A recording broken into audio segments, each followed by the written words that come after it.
اصل میں نا میرا خیال ہے کہ ہمیں پہلی بات تو یہ ہے کہ جو قرآن و سنت کا اصول تکلیف ہے ہماری فہم میں ابھی تک وہ نہیں آ رہا. بہت ہماری اوپر ذمہ داری کیا ہے؟ یہ ابھی کے سوال کے جوابوں میں بھی یہی آپ دیکھیں گے، کیونکہ ہم یہ دیکھ رہے ہیں کہ ہمیں دوسری قوموں کی طرح یہ چیزیں بھی ہونی چاہیے تاکہ ہم مقابلہ کر سکیں، آگے بڑھ سکیں. سوال آج کا موضوع اپنے سماج کا ہے. ہاں صحیح. اور وہ ڈاکٹر خورشید بھائی نے جو کہا نا کہ وہ موضوع بن نہیں رہا، تو نہیں ہے، صحیح. اس گفتگو میں بھی نہیں بن رہا.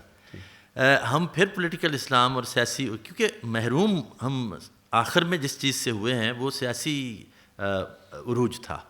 اس لیے 16ویں 17ویں صدی سے جب وہ محرومی شروع ہوئی 20ویں تک، تو وہ ابھی تک ہم سیاسی قیادت یا سیاسی قوت سے محرومی کا ہی ماتم کر رہے ہیں.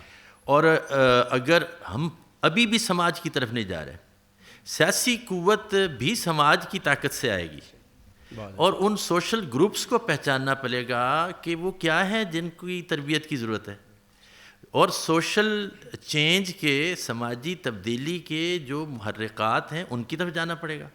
اور جو ایجنسیز ہیں، یعنی میں ایجنسیز سے مراد یہ لے رہا ہوں کہ جو سوشل گروپس ہیں، سوشل فیکٹرز ہیں، جو ہاں وہ نہیں، وہ آپ اس پہ بہتر بات کریں.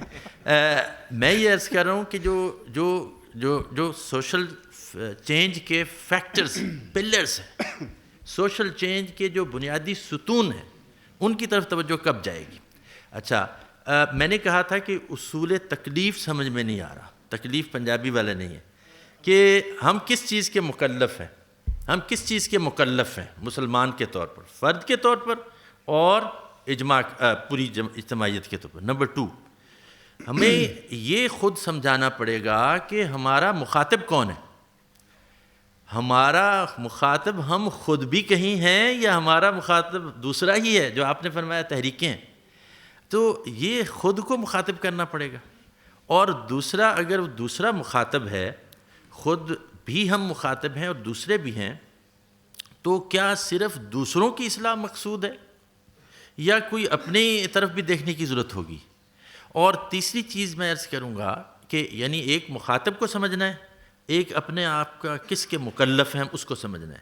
اور دیکھیے، ایک مذہبی سیکولرزم جو ہے، یعنی مذہب کی نجکاری، وہ سب سے بڑا پہلو ہے کہ آپ جب بات کر رہے ہیں، آپ دین اسلام کے ایک آئیڈیل، مثالی ایک نقشے کی بات کر رہے ہوتے ہیں، جبکہ یہاں پہ ہر طرح کے ایڈیشنز موجود ہوتے ہیں.